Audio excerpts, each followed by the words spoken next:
सच्चिदानंद रूपाय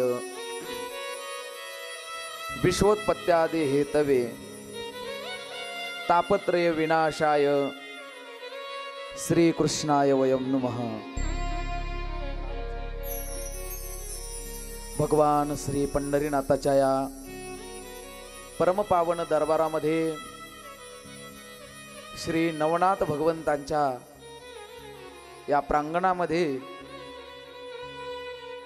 श्री कृष्ण रूपी वाङ्मयीन प्रतिमूर्ती असणाऱ्या श्रीमद भागवताच्या या कथा मंदिरामध्ये श्री नवनाथ वारकरी शिक्षण संस्थेच्या वर्धापन दिनाच्या निमित्ताने सुरू असलेला हा उत्सव आणि या उत्सवातील दुपारच्या सत्रातील सुरू असलेली श्रीमद भागवताची कथा आज कथेचा तिसरा दिवस आहे। तिसऱ्या दिवसाच्या चिंतनासाठी आपण सर्वजण या ठिकाणी एकत्रित आलेलो आहोत। भगवान परमात्म्याची असीम अपार अपूर्व अशी असणारी कृपा आणि त्या कृपेमधून सुरू असलेली ही श्रीमद भागवताची कथा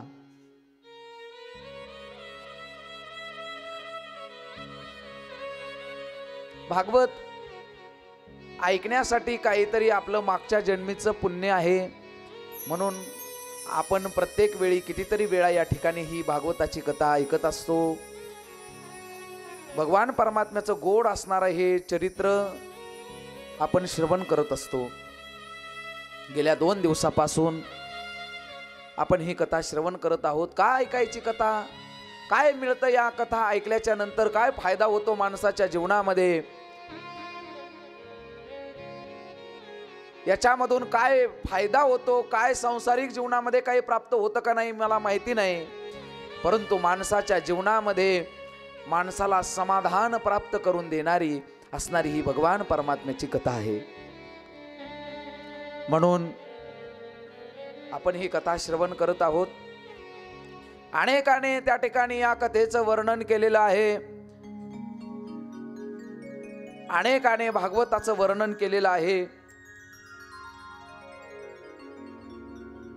आपल्याकडं प्रसिद्ध असणारी भागवताची कथा म्हटलं तर नाथ महाराजांचं भागवत, त्याला एकनाथी भागवत असं म्हणतात।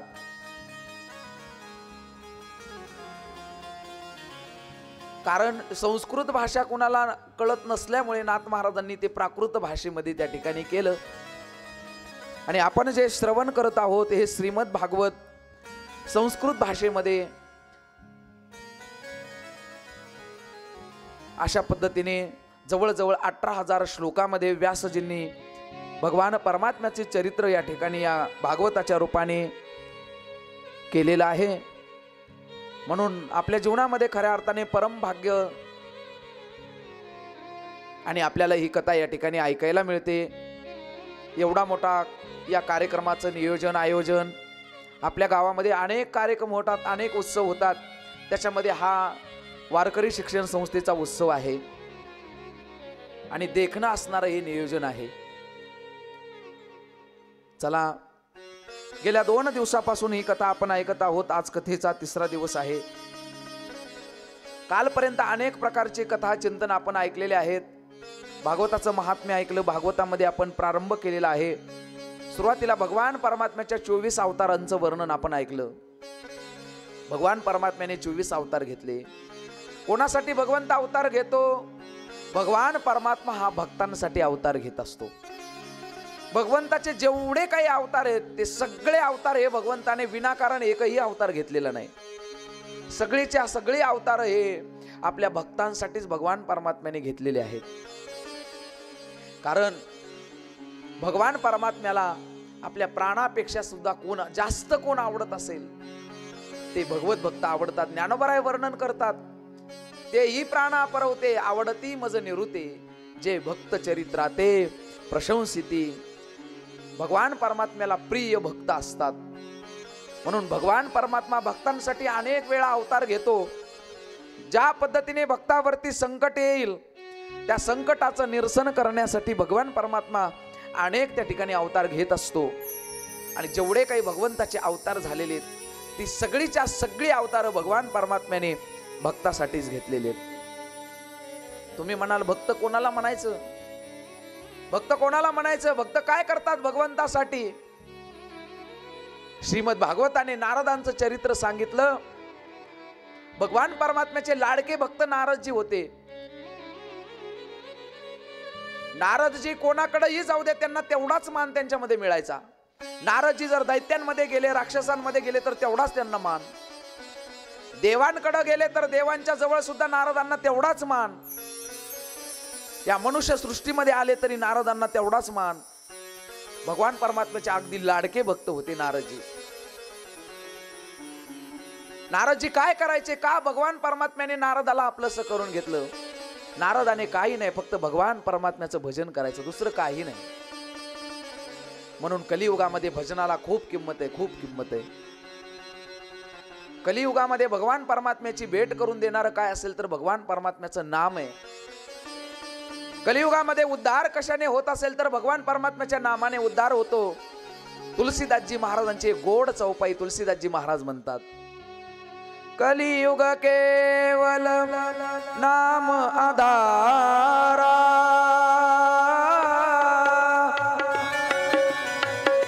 कलियुग केवल नाम आधारा, सुमिर सुमिर नर होत नर पारा, सुमिर सुमिर नर होत नर पारा, कलियुग केवल नाम आधारा, कलियुग केवल नाम आधारा, सुमिर सुमिर नर होत नर पारा, सुमिर सुमिर नर होत नर पारा, कलियुग केवल नाम आधारा, केवल नाम आधारा, ओ सुमिर सुमिर नर होत नर पारा, सुमिर नर होत नर पारा, ओ श्री राम जय राम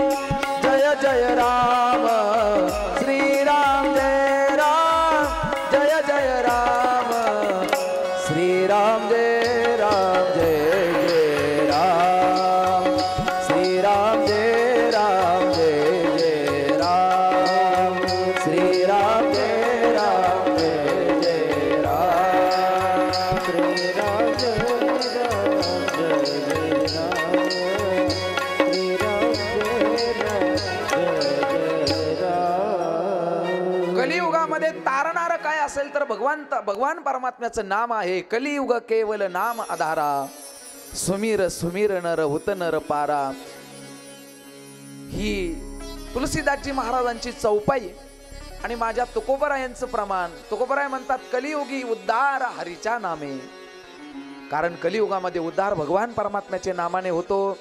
कलियुगामध्ये उद्धाराचं साधन भगवान परमात्म्याचं नाम सांगितलेले, म्हणून नारदाने दुसरं काही केलं नाही जीवनामध्ये, फक्त फक्त फक्त भगवान परमात्म्याचं नामस्मरण नारदजी करायचे। श्रीमन्नारायण नारायण, श्रीमन्नारायण नारायण नारायण, हो नारायण नारायण नारायण,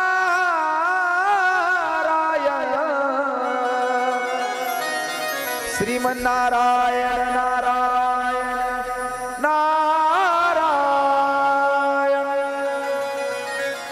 हातामध्ये विणा घ्यावी, एका हातामध्ये चिपळ्या घ्याव्यात आणि अखंड भगवान परमात्म्याचं भजन नारदजींनी करावं। म्हणून भगवान परमात्म्याला प्रिय भक्त नारदजी झाले। श्रीमद भागवताने नारदांचं पूर्व चरित्र त्या ठिकाणी गायलेले। सूतजी शौनकादिकांना हे चरित्र सांगतात। कोण होते हे नारद? हे नारद मागच्या जन्मामध्ये एका दासीचे पुत्र होते। दासी कोणाला म्हणायचं? दासी शब्दाचा अर्थ काय होतो? दासी शब्दाचा अर्थ असा होतो की ते कोणाच्या तरी घरी कामाच्या निमित्ताने आहे, कोणाच्या तरी घरी कामाला आहे, त्याला दासी म्हणायचं। एका राजाच्या राजवाड्यामध्ये नारदजींची आई दास्यत्व करत होत्या, दासीचं काम करत होत्या. आणि नारदजी त्या ठिकाणी जन्माला आले. नारदजी जन्माला आल्याच्या नंतर काही कालांतराने नारदांचे वडील त्या ठिकाणी मरण पावले. नारदाचे वडील मरण पावल्याच्या नंतर नारदजी लहानाचे मोठे होत आहेत. आणि लहानाचे मोठे होत असताना नारदजी अगदी 5 वर्षाचे झालेले. आणि 5 वर्षाचे झाल्याच्या नंतर एके दिवशी नारदांची आई वनामध्ये जंगलामध्ये त्या ठिकाणी लाकडं आणण्याच्या निमित्ताने गेल्या. आणि गेल्याच्या नंतर जंगलामध्ये त्या ठिकाणी घनदाट जंगल आहे, अरण्य. त्या जंगलामध्ये कोणी माणूस नाही. आला तर पक्ष्यांचा किलकिलाट थोडासा आवाज कानावरती येतोय. आणि घनदाट जंगल, झाड त्या ठिकाणी. आणि अशा वातावरणामध्ये नारदजींच्या आई वनामध्ये गेल्या. लाकडं काढत असताना त्यांच्या कामामध्ये त्या मग्न आहेत. आणि अशातच काय झालं, त्यांच्या कामामध्ये मग्न असताना एक सर्प आला आणि नारदांच्या आईच्या पायाला दंश केला. दंश केल्याच्या नंतर त्या सापाच्या दंशानं ते विष सर्व शरीरामध्ये पसरलं गेलं. आणि नारदांच्या आई त्या ठिकाणी जमिनीवरती पडल्या. काही वेळामध्येच त्यांचा प्राण त्या ठिकाणी निघून गेला. निघून गेल्याच्या नंतर नारदानं वाट पाहिली, आई काय येत नाही, काय येत नाही, किती वेळ झालं, एवढा वेळ झाला आई येत नाही. नारदजी दुःखी झाले. वनामध्ये जाऊन पाहतात तर आईचं शरीर सर्व त्या विषाने काळं निळं पडलेलं आहे. विषाचा प्रभाव पूर्ण शरीरावरती झालाय. नारदजी आईच्या जवळ गेलेत आणि गेल्याच्या नंतर त्या आईला उठवतात. आई उठना, आई उठना. आई उठत नाही. नारदांना असं वाटतं एवढं काय झोप लागली माझ्या आईला. काही वेळाच्या नंतर गावातील माणसं त्या ठिकाणी येतात. पाहतात तर नारदाच्या आईला सर्पदंश झालाय आणि नारदाची आई त्या ठिकाणी निघून गेली. नारदजी जवळ बसलेले त्या आईला उठवतात, हलवतात. उठ ना आई, उठ, मला भूक लागली, मला खाण्यासाठी काहीतरी दे, किती वेळ झालं, अगं घरी जायचंय आपल्याला, चल. लोकांना नारदांना त्या ठिकाणी उचलून घेतलं.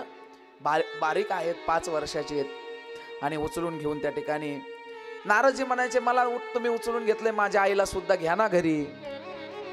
लोक नारदाला सांगू लागले, बाळ तुझी आई आता अशा ठिकाणी निघून गेली, अशा ठिकाणी निघून गेली, पुन्हा कधीच येऊ शकत नाही. नारदाने विचारलं, असं कुठं निघून गेली, माझ्या समोरच आहे. लोकांनी सांगावं, ही तुझी आई नाही, फक्त आईचं शरीर आहे. आणि 5 वर्षाच्या वयामध्ये नारदाची आई निघून गेली. बाप लहानपणी निघून गेला. या संसारामध्ये मायबाप असणं खूप महत्वाचं आहे. म्हणून ज्यांना मायबाप आहे ना, ते सगळ्या जगामधले सगळ्यात श्रीमंत आहेत, ज्यांना मायबाप आहेत. परंतु कलियुगाचा प्रभाव असा आहे, लोकांना मायबापाची किंमत कळत नाही. मायबाप गेल्याच्या नंतर त्यांची किंमत कळते. जोपर्यंत आहेत तोपर्यंत मायबापाची जाणीव होत नाही. ज्याला माय नाही त्याला मायची किंमत विचारा, ज्याला बाप नाही त्याला बापाची किंमत विचारा. एक वेळेस लेकरांना बाप नसला तरी चालतो महाराज, कारण माईच्या पंखाखाली लेकरं झाकून जातात. पण माय नसेल ना, तर तो जगामध्ये सगळ्यात भिकारी कोण असेल, तर ज्याला माय नाही तो सगळ्यात भिकारी. म्हणून आपल्याकडे एक जुनी म्हणे बघा, स्वामी तिन्ही जगाचा, आई विना भिकारी. जगामधला सगळ्यात कितीही श्रीमंत असू द्या, त्याच्याकडे किती संपत्ती आहे, त्याच्याकडे किती गाड्या, किती बंगले आहेत, किती जमीन आहे, काय काय काय काय त्याच्याकडं स्थावर संपत्ती किती, या संपत्तीला किंमत नाही. जर त्याच्या घरामध्ये त्याच्या सगळं एवढे काही संपत्ती असेल, गाड्या घोड्या जमीन सगळं काही त्याच्याकडे असेल, आणि त्याच्या त्या घरामध्ये जर माय नसेल, तर त्याच्यासारखा भिकारी तोच आहे, त्याच्यासारखा दुर्दैवी तोच आहे. म्हणून माईसारखं आणि बापासारखं जगामध्ये प्रेम करणारं कोणी नाही. नारदांची माय निघून गेली. 5 वर्षाचं वय नारदांचं. आणि नारद त्या ठिकाणी रडतायत.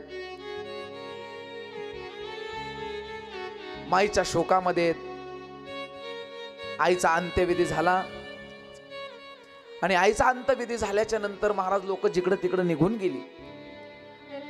निघून गेल्याच्या नंतर नारद 5 वर्षाचे आहेत, काही कळत नाही, कुंकड जावं कळत नाही. नारद गावामध्ये जाऊ लागले, इकडं तिकडं फिरू लागले. पण या कलियुगाचा महिमा असा आहे, माणसं गोड कोणाला बोलतात? ज्याच्याकडे पैसा, ज्याच्याकडे संपत्ती, त्याला गोड बोलतात. आणि ज्याच्याकडे गरिबी, तो कितीही ज्ञानी असू द्या, बुद्धीने कितीही चांगला असू द्या, त्याला किंमत देत नाहीत. जगामध्ये किंमत पैशाला आहे. किती हुशार आहे, किती विद्वान आहे, त्या विद्वत्तेला किंमत नाही जी पैशाला किंमत आहे. एखादा गरीब माणूस जर रस्त्यानं कधी जात असेल आणि एखादा जर श्रीमंत माणूस त्याच्या समोरून जात असेल, तर त्या गरीबाकडे वाईट नजरेने बघतो, वाकडं तिकडं तोंड करून त्याच्याकडे बघतो. का? तर त्याच्याकडे फक्त संपत्ती नाही. पण जगामध्ये संपत्तीला किंमत नाही, माणुसकीला किंमत आहे. माणसाकडे माणुसकी असली पाहिजे, माणसानं माणसासारखं वागलं पाहिजे, तरच भगवान परमात्मा त्याच्यावरती कृपा करतो. आणि माणसानं जर प्राण्यासारखं वागलं, प्राण्या एक वेळेस प्राणी तरी चांगलं वागतात.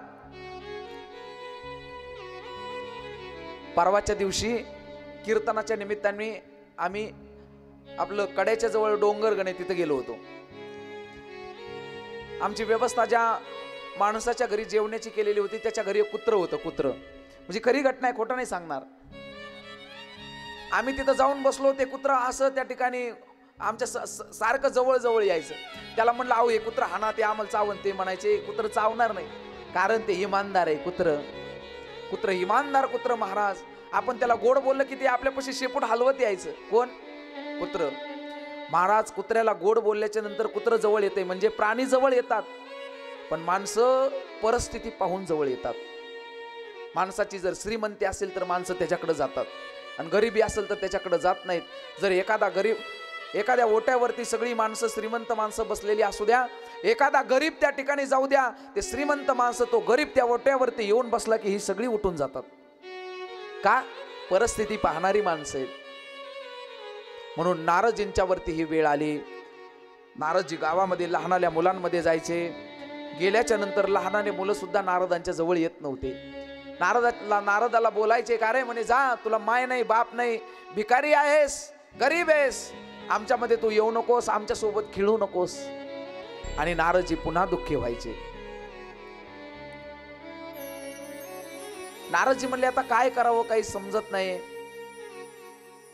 म्हणून एके दिवशी नारदाला एका महात्म्याची भेट झाली.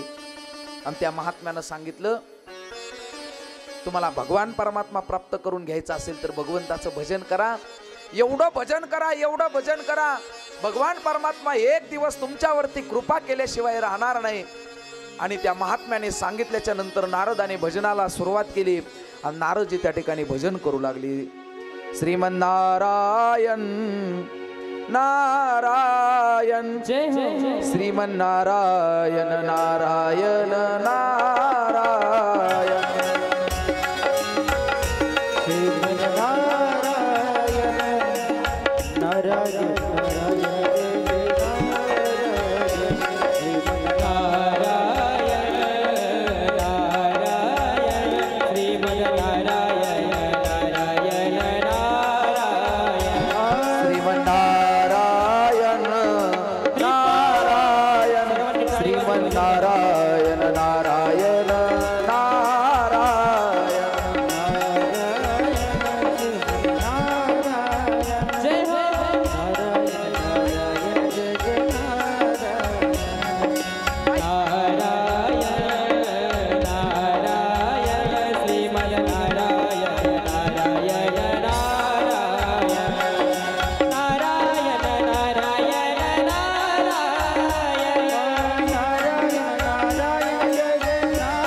गोपाल कृष्ण भगवान की जय जय श्री राधेश। नारदजीने आपल्या हातामध्ये चिपळ्या घेतलेल्या आहेत, एका हातामध्ये विणा घेतलेली आणि भगवान परमात्म्याचं भजन करू लागले, नारायण नारायण। आणि भगवान परमात्मा नारदाच्या त्या भजनानं नारदावरती प्रसन्न झाले, प्रसन्न नारदजींवरती झाले। नारदांना विचारलं काय पाहिजे, एवढं भजन का केलं तुम्ही, कशासाठी केलं? नारदजी सांगतात कशासाठी केलं, या जगामध्ये मला कोणीच नाही म्हणून माझा स्वीकार तुम्ही करा आता। आणि भगवान परमात्म्याने नारदजींचा स्वीकार केला। सगळ्यात लाडके भक्त नारदजी त्या ठिकाणी भगवान परमात्म्याचे झाले।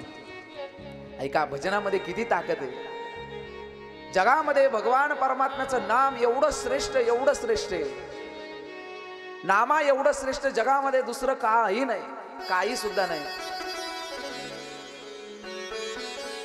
म्हणून अनेक आपल्या महात्म्यांनी, अनेक संतांनी भगवान परमात्म्याच्या नामाचं वर्णन केले। ज्ञानोबरायांनी 27 अभंग लिहिली हरिपाठाचे। या पूर्ण 27 अभंगामध्ये भगवान परमात्म्याच्या नामाचं वर्णन केलं, भगवंताच्या नामाचं महात्म्य त्या ठिकाणी सांगितलं। असं भगवान परमात्म्याचं श्रेष्ठ नाम आहे। बरं, घेण्यासाठी अवघड नाही, किती सोपं आहे नाम। हरिपाठामध्ये ज्ञानोबराय म्हणतात, नामसंकीर्तन साधन पै सोपे, म्हणजे उद्धाराचं सोपं साधन काय असेल तर भगवान परमात्म्याचं नाम आहे। माझ्या जनाबाई महाराजांनी इतका गोड अभंग लिहिला, एवढा गोड अभंग लिहिला। जनाबाई महाराज म्हणतात भगवान परमात्म्याचं नामस्मरण किती गोड आहे, किती गोड, अमृतापेक्षा सुद्धा गोड। अमृताहुनी गोड नाम तुझे देवा, नाम तुझे देवा। अमृताहुनी गोड, अमृताहुनी गोड नाम तुझे देवा, नाम तुझे देवा। अमृताहुनी गोड, सर्वांनी टाळी वाजवून भजन करायचे, सर्वांनी बोलायचे, सर्वांनी बोलायचे। तुझे देवा, तुझे देवा। अमृताहुनी गोड, अमृताहुनी गोड नाम तुझे देवा, नाम तुझे देवा। मन माझे केशवा, मन माझे केशवा, कावाने गे, कावाने गे। अमृताहुनी गोड, अमृताहुनी गोड नाम तुझे देवा, नाम तुझे देवा। अमृताहुनी गोड, अमृताहुनी गोड नाम तुझे देवा, नाम तुझे देवा।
अमृतापेक्षा सुद्धा भगवान परमात्म्याचं नाम हे गोड आहे। अमृताहुनी गोड नाम तुझे देवा। म्हणून नारदाने भगवान परमात्म्याचं भजन केलं आणि भजन करून भगवान परमात्म्याला त्या ठिकाणी प्रगट करून घेतलं। म्हणून हे नारायण नाव जे आहे, या नारायण नावाने काय फायदा होतो ऐका. आपण जर कधी प्रवासाला निघालो ना, प्रवासाला निघाल्याच्या नंतर आपण गाडीमध्ये बसल्याच्या नंतर मुखामध्ये जेवढ्या वेळेस येईल तेवढ्या वेळेस फक्त नारायण नारायण नारायण म्हणायचं. कधीच तुमच्यावरती संकट येणार नाही. अर्थात प्रवासाचं संकट दूर करणारं नाव हे भगवान परमात्म्याचं नारायण नाव आहे. नारायण हरी नारायण हरी भक्ती मुक्ती चारी घर चारी भक्ती मुक्ती चारी घर चारी भक्ती मुक्ती चारी घर नारायण हरी. नुसतं नारायण नारायण म्हटलं तर अजून काय होतं. ज्ञानोबा हरिपाठामध्ये सांगतात भक्ती मुक्ती मुक्ती चारी घरी त्याच्या. अर्थात चारही प्रकारच्या मुक्त्या त्याला त्या ठिकाणी प्राप्त होतात. हे नारायण नावाची ताकद आहे. म्हणून नारदानं त्या ठिकाणी भगवान परमात्म्याच्या नारायण नावाचा जप केला आणि नारायण नावाचा जप करून भगवान परमात्म्याला प्रसन्न करून घेतलं. अजून एक अभंग आहे बघा, तुकोबरायांचा गोड अभंग आहे. तुकोबराय म्हणतात नाम तुझे रे नारायणा होडी पाषाणाला पाना. भगवंताचं नाव एवढं सोपं नाही. पाषाणाला पाना फोडण्याची ताकद भगवान परमात्म्याच्या नामामध्ये आहे.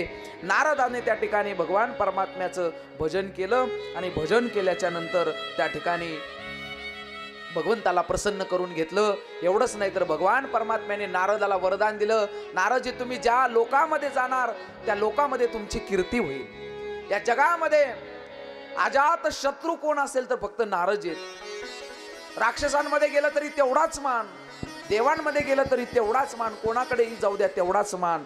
म्हणून अजात शत्रू असणारं व्यक्तिमत्व नारदजींना भगवान परमात्म्याने बनवलं. गोपाल कृष्ण भगवान की जय. नारदाचं चरित्र त्या ठिकाणी सांगतात. ऐकल्याच्या नंतर सूतजी शौनकादिक त्या ठिकाणी आनंदी होतात आणि आनंदी झाल्याच्या नंतर एक प्रश्न त्या ठिकाणी शौनकादिक सूतजींना विचारतात. ऋषीवर्य तुम्ही आम्हाला हे नारदाचं चरित्र सांगितलं की भगवंताच्या नामाने काय होतं, नामाचा काय असणारी किंमत नामाची काय आहे तुम्ही आम्हाला सांगितलं. परंतु ज्या राजाच्या माध्यमामधून हे भागवत ग्रंथ या जगामध्ये प्रगट झालं त्या परीक्षितीचं चरित्र आम्हाला सांगा. कोण होता हा परीक्षिती, या परीक्षितीने काय केलं आणि कसं काय त्याचा उद्धार झाला. एवढंच नाही तर त्याला भागवत असणारं सांगण्यासाठी साक्षात शुकदेव भगवान कसं काय आले ते आम्हाला तुम्ही चरित्र सांगा. आणि मग त्या ठिकाणी सूतजी शौनकादिकांना हे भगवान परमात्म्याचं असणारं गोड चरित्र सांगू लागले. परीक्षिती राजाचा कशा पद्धतीने उद्धार झाला, परीक्षिती राजाला कशा पद्धतीने भागवत प्राप्त झालं सांगू लागले. हा परीक्षिती राजा म्हणजे पाची पांडवांच्या कुळामधला अभिमन्यू आणि उत्तरा यांचा मुलगा. महाभारताचं युद्ध त्या ठिकाणी संपलं. महाभारताच्या युद्धामध्ये काय झालं आपल्याला सगळ्यांना माहितीये. 5 पांडवांचे असणारे मुलं अश्वत्थामेने त्या ठिकाणी मारले. झोपीमध्ये त्यांना त्या ठिकाणी मारलं. का तर त्याला असं वाटलं हे 5 पांडवांचे मुलं यांच्यानंतर यांचा वंश वाढावा, कशासाठी वाढावा म्हणून त्याने ते 5 मुलं झोपीमध्ये मारले. मारल्याच्या नंतर अर्जुनाने अश्वत्थाम्याची मानहानी केली. आपल्याला सगळ्यांना ही गोष्ट माहिती आहे. आणि नंतर ज्या उत्तरेच्या गर्भामध्ये परीक्षिती वाढत होता हा परीक्षिती अभिमन्यूचा मुलगा. आणि अभिमन्यू सुद्धा त्या चक्रव्यूहामध्ये मारला गेला आणि उत्तरेच्या पोटामध्ये त्यावेळेस हा परीक्षिती वाढत होता. परीक्षिती वाढत असताना ही गोष्ट त्या ठिकाणी अश्वत्थाम्याला समजली आणि समजल्याच्या नंतर अश्वत्थामा म्हणला याच्या पोटामध्ये जो वाढणारा परीक्षिती आहे हाच या पुढे कुळाचा असणारा वंश आहे, वंश दिवा आहे, म्हणून याला मारलं पाहिजे. म्हणून त्या ठिकाणी अश्वत्थाम्याने ब्रह्मास्त्र त्या उत्तरेच्या पोटावरती गर्भावरती सोडलं. गर्भामध्येच त्या ठिकाणी परीक्षिती ज्या वेळेस या उत्तरेने भगवान परमात्म्याची प्रार्थना केली भगवान परमात्म्याची प्रार्थना केली, भगवंताला शरण उत्तरा गेली आणि भगवंताला सांगितलं, हे भगवंता मला असणाऱ्या या संकटामधून तू वाचव. आणि मग भगवान परमात्म्याने स्वतः सुदर्शन चक्राचं रूप धारण केलं आणि त्या उत्तरेच्या गर्भामध्ये भगवान परमात्म्याने आपलं सुदर्शन सोडलं आणि त्या उत्तरेच्या गर्भाचं म्हणजे परीक्षितीचं रक्षण केलं. काही कालांतरानंतर पुन्हा परीक्षिती राजा जन्माला आले आणि जन्माला आल्याच्या नंतर या पाची पांडव तिथून पुढे स्वर्गारोहण केलं. स्वर्गारोहण केलं म्हणजे भगवान परमात्म्यासाठी स्वर्गामध्ये निघून गेले. म्हणून जुन्या काळामध्ये अशी पद्धत होती, एखाद्या माणसाला जर इथं राहू नाही म्हटलं, समजा मरण्याची इच्छा झाली, तर त्याच्यासाठी नियम सांगितलेला आहे. त्या माणसानं काय करायचं, उत्तर दिशेला तोंड करायचं. उत्तर दिशेला इकडंच आहे ना, उत्तर पूर्व इकडं, पूर्व पश्चिम दक्षिण आणि उत्तर, बरोबर आहे. उत्तरेला तोंड करायचं आणि चालत राहायचं. कधीपर्यंत चालत राहायचं, जोपर्यंत देह पडत नाही तोपर्यंत चालत राहायचं, बसायचं नाही, चालत राहायचं. जिथं देह पडन तिथं भगवान परमात्मा साक्षात घेण्यासाठी येतो. म्हणून हे पाची पांडव निघाल्याच्या नंतर स्वर्गामध्ये निघून गेले आणि आपलं जे राज्य होतं हे राज्य त्या ठिकाणी परीक्षिती राजाला गादीवरती बसवलं. पाची पांडव निघून गेले. निघून गेल्याच्या नंतर हा परीक्षिती राजा जो होता हा सुद्धा धर्मनिष्ठ राजा होता, प्रजेचं उत्तम पालन करणारा होता. या जगामध्ये राजाला देवतेचं रूप मानलेले, पण राजा तसा असला पाहिजे. राजाने प्रजेचं शोषण न करता प्रजेचं पालन केलं पाहिजे, त्याला राजा म्हणतात. परंतु आजकालचे राजे आपण पाहतो, ज्या वेळेस मतदान निवडणूक जवळ येते तोपर्यंत येतात, गल्ली गल्लीमध्ये फिरतात आणि गल्ली गल्लीमध्ये फिरून लोकांच्या पाया पडतात आणि लोकाला म्हणत राहतात एवढी वेळेस आम्हाला संधी द्या, आमच्यावरती एवढ्या वेळेस कृपा करा, आम्हाला मतदान करा, आम्हाला संधी द्या. पण ते पुढचं वाक्य बोलत नाही, ते पुढचं वाक्य त्यांच्या मनामध्ये असतं. काय असतं ते म्हणतात, एवढ्या वेळेस आम्हाला संधी द्या, पुन्हा 5 वर्ष आम्ही तुमची वाट लावू. हे आताचे राजे.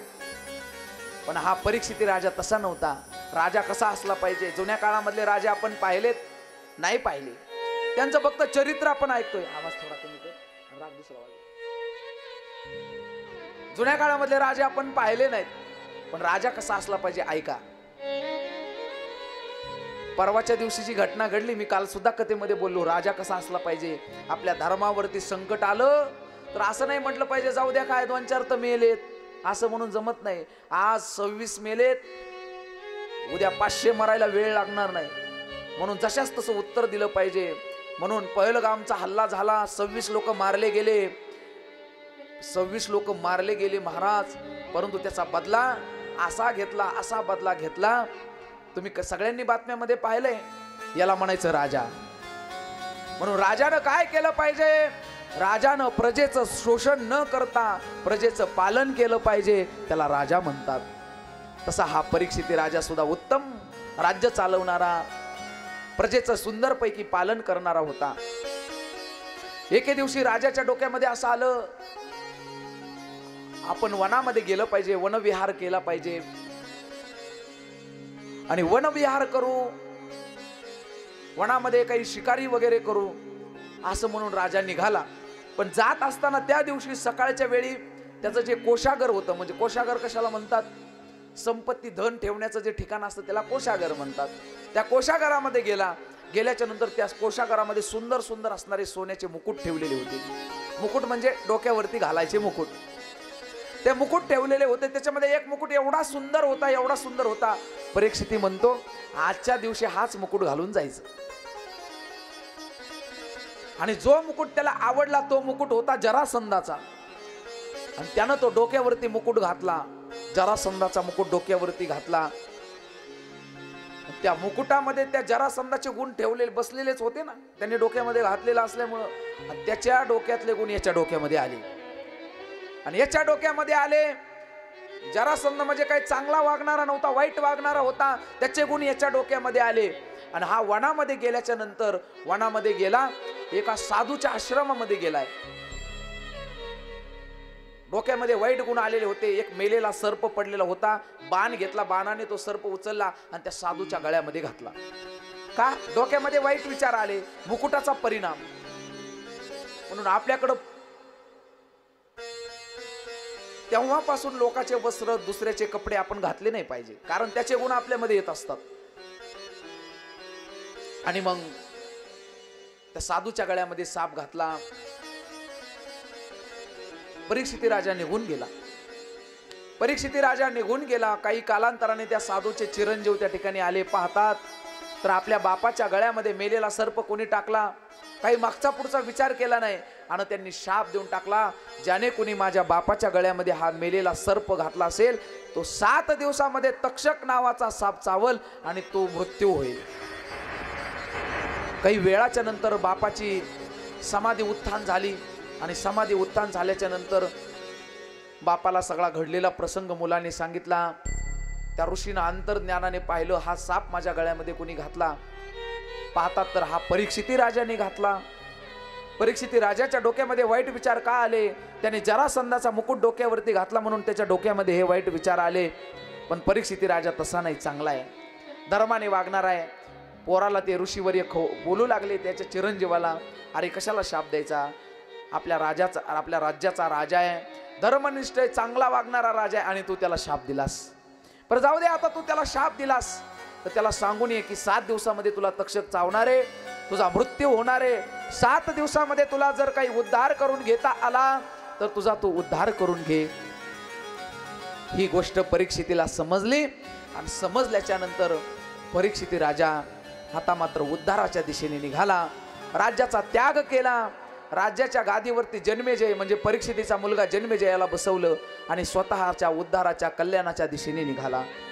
म्हणून माणसाचं इति कर्तव्यता जन्माची काय असेल तर स्वतःचं कल्याण करून घेणं, स्वतःचा उद्धार करून घेणं, हे मनुष्य देहाची इति कर्तव्यता आहे. भगवंताने सुंदर नरदेह आपल्याला दिलेला आहे. कशासाठी? भगवान परमात्म्याने आपल्याला हा सुंदर नरदेह दिला आणि आपण या मनुष्य देहाला आल्याच्या नंतर काय केलं पाहिजे हे ज्याचं त्याने ठरवलं पाहिजे. भगवंताने मनुष्य देह कशासाठी दिला?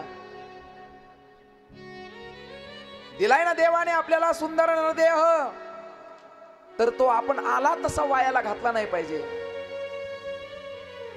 म्हणून एका ठिकाणी एक हिंदी पद आहे बघा, हिंदी पदामध्ये सांगतात मनुष्य देह कसा आहे. मनुष्य जन अनमोल रे, मिट्टी में ना रोल रे, अभी तो मिलाया फिर न मिलेगा, कभी नहीं कभी नहीं कभी नहीं रे, अभी तो मिलाए फिर न मिलेगा, कभी नहीं कभी नहीं कभी नहीं रे.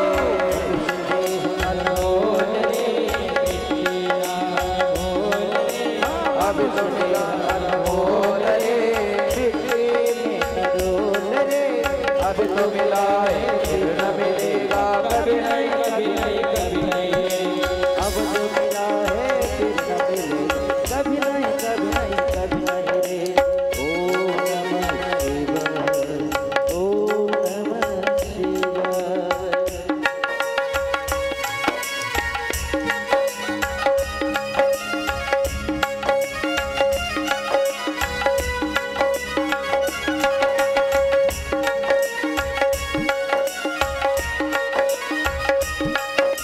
शिवाय.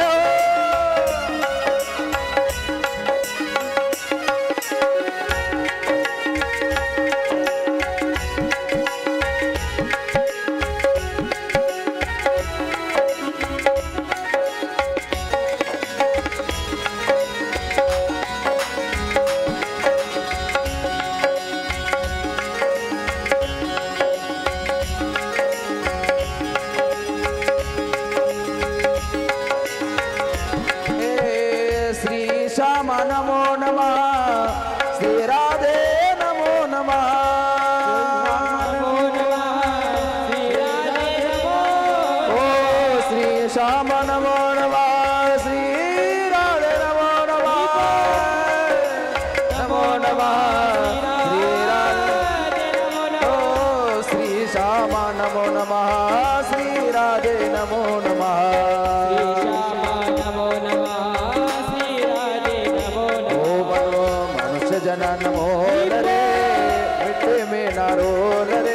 अभी तो मिलाया फिर न मिलेगा कभी नहीं कभी नहीं कभी नहीं रे अभी तो मिलाया फिर न मिले कभी नहीं कभी नहीं कभी नहीं रे अभी तो मिलाया फिर न मिले कभी नहीं कभी नहीं कभी नहीं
अभी तो मिलाया फिर न मिलेगा कभी नहीं कभी नहीं कभी नहीं रे फिर न मिलेगा कभी नहीं कभी नहीं कभी नहीं रे अभी तो मिलाया फिर न मिलेगा कभी नहीं कभी नहीं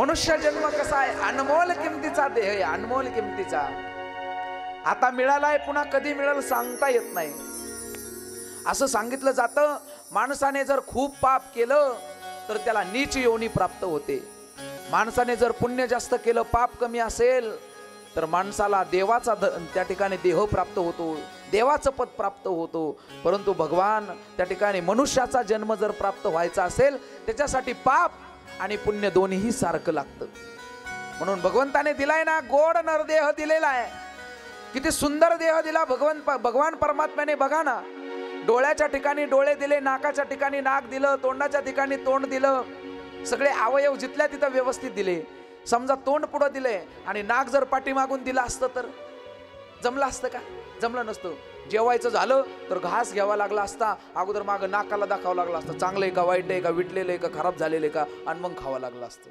बरोबर आहे का नाही आणि जर डोळे जर मागं दिले असते तर मग काय करावं लागलं असतं उलटं चालावं लागलं असतं महाराज आहे का नाही भगवंताने गोड नरदेह दिलाय बरं नरदेह दिलाय इथं आपण एवढे सगळे जण बसलोय याच्यामध्ये माणसासारखं माणूस दिसतंय का बरं इथं जाऊ दे आपल्या गावामध्ये आहे का माणसासारखं माणूस तालुक्यामध्ये जिल्ह्यामध्ये अहो जगामध्ये जरी तुम्ही सगळी माणसं पाहिली ना तरी सुद्धा माणसासारखं माणूस एक सुद्धा पाहायला भेटणार नाही असा गोड नरदेह भगवान परमात्म्याने दिलाय देह दिला देह भजन गोमटा देह दिला देह भजन गोमटा आ देवे दिला देह भजन गोमटा देवे दिला देह भजन गोमटा देह दिला देह भजन गोमटा देह दिला देह भजन गोमटा देवे दिला देह भजन गोमटा देह दिला देह भजन गोमटा तोई झाला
गोड नरदेह आपल्याला दिला भगवंताच्या भजनासाठी, म्हणून गोड दिलेला नरदेह आहे. नरदेहाने भगवान परमात्म्याचं भजन त्या ठिकाणी झालं पाहिजे. थोडा वेळ कमी करा.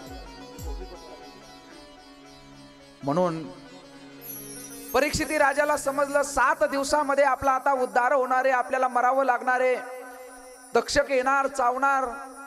म्हणून उद्धाराच्या दिशेने परीक्षिती राजा निघाला. जो भेटल त्याला विचारू लागला, सांगा ना माझा उद्धार कशाने होईल.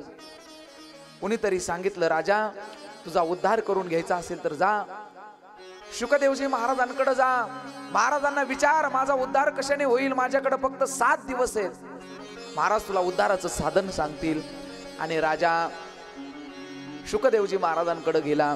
गेल्याच्या नंतर शुकदेवजींच्या समोर हात जोडून बसलेला आहे, दोन्ही डोळ्यामधून अश्रुधारा वाहत आहेत. आणि राजाने प्रश्न शुकदेवजींना विचारला, महाराज 7 दिवस फक्त माझ्याकडे, 7 दिवसामध्ये मी मरणार आहे, 7 दिवसामध्ये मला मरावं लागणार आहे, कारण मला साधूचा शाप आहे. शुकदेवजींनी विचारलं, मग काय म्हणणं आहे तुझं. काय नाही, माझा उद्धार करा, माझ्या उद्धाराचं साधन काहीतरी तुम्ही मला सांगा आणि माझा उद्धार झाला पाहिजे असं काहीतरी करा. आणि मग शुकदेवजी महाराजांनी सांगितलं, राजा काळजी करू नकोस, तुझ्या उद्धाराचं साधन एकच आहे, कलियुगामध्ये उद्धाराचं साधन एक आहे, ते म्हणजे श्रीमद भागवत. भागवत ऐक, 7 दिवसापर्यंत हे श्रीमद भागवत ऐक, तुझा उद्धार होईल. राजाने महाराजांना विचारलं, महाराज मला कोण सांगेल भागवत, कोण अधिकारी व्यक्ती मला भागवत ऐक सांगण्यासाठी भेटल. शुकदेवजींनी सांगितलं, काळजी करू नको राजा, तुझ्यासाठी मी स्वतः हे भागवत सांगेल. राजाला एवढा आनंद झाला आणि राजाने त्या ठिकाणी शुकदेवजी महाराजांसाठी सुंदर सिंहासन बनवलं. सिंहासनावरती शुकदेवजी महाराज बसलेले, जवळ राजा त्या ठिकाणी बसलेला आहे. आणि शुकदेवजी महाराज त्या राजाला कथा सांगू लागले. आणि कथा सांगू लागल्याच्या नंतर 1 2 3 करत करत करत 6 आणि 7 दिवस झाले. आणि 7 दिवस झाल्याच्या नंतर राजाची काय परिस्थिती झाली, ही कथा, इथून पुढची कथा आपण 7व्या दिवशी पाहणार आहोत, की राजाचा उद्धार कशा पद्धतीने झाला. आता शुकदेवजी महाराज सिंहासनावरती बसलेले आहेत, राजा जवळ बसलेला आहे. राजा एक एक एक एक करून प्रश्न महाराजांना विचारू लागला. आणि त्या एका प्रश्नामधून असणारं परीक्षिती राजा आणि शुकदेवजींच्या दोघांच्या संवादामधून जे शास्त्र निर्माण झालं, जे पुराण निर्माण झालं, ते म्हणजे श्रीमद भागवत महापुराण. त्या कथेला आता प्रारंभ होत आहे. म्हणून राजाच्या माध्यमामधून ही कथा आपल्याला त्या ठिकाणी मिळाली. राजा एक एक प्रश्न विचारू लागला. प्रथम स्कंद या ठिकाणी संपला, दुसऱ्या स्कंदाला त्या ठिकाणी प्रारंभ होतोय. दुसऱ्या स्कंदामध्ये राजाने एक प्रश्न भगवान परमात्म्याला विचारलेला आहे, आपल्या शुकदेवजी महाराजांना विचारलेला आहे, महाराज कृपा करून मला तुम्ही असं सांगा की भगवान परमात्मा केवढा आहे, म्हणजे भगवान परमात्मा किती मोठा आहे. भगवान परमात्म्याच्या विराट स्वरूपाचं वर्णन करून सांगितलं. भगवंत किती मोठा आहे, किती मोठा आहे भगवंत सांगता येईल का. तुम्हाला एक मी प्रश्न विचारतो, सांगा, जो समुद्र आहे आपल्या जवळ, समुद्र कुठे, मुंबईला समुद्र आहे, मुंबईचा समुद्र आपण पाहिलाय, किती मोठा आहे समुद्र, सांगता येईल का. सांगता येणार नाही. आपल्या जवळचा एखादा तलाव आहे, आपण म्हणलं नाही नाही त्या तलावा एवढा आहे असं म्हणलं तर जमन का, जमन का. समुद्राला एखाद्या तलावाची उपमा दिल्याच्या नंतर जमणार नाही. तसं भगवान परमात्मा किती मोठा आहे, भगवान परमात्म्याचं किती विराट स्वरूप आहे, याचं वर्णन करता येणार नाही. तरी सुद्धा शुकदेवजी महाराज परीक्षितीला सांगू लागले, भगवान परमात्मा इतका मोठा, एवढा मोठा भगवान परमात्मा आहे. नाथ महाराजांनी वर्णन केले, तुकोबरायांनी वर्णन केले, ज्ञानोबरायांनी, नामदेवरायांनी, सगळ्या संतांनी भगवान परमात्म्याचं वर्णन केले. परंतु भगवान परमात्म्याचं वर्णन कोणाच्यानी करणं झालं नाही. भगवान परमात्मा किती मोठा आहे. एक सुंदर त्या ठिकाणी अभंग आहे, त्या अभंगामध्ये सांगतात, विचारू सुद्धा नका भगवंत किती मोठा आहे. भगवंताचं वर्णन करता करता काय झालं, शेष शिनला झाल्या द्विसहस्र जीवा जीवा, देव का हो विटेवरी उभा उभा, देव का हो विटेवरी उभा उभा, का देव का हो विटेवरी उभा उभा, देव का हो विटेवरी उभा उभा, देव का रे विटेवरी उभा उभा, का हो विटेवरी. आप सोनका बा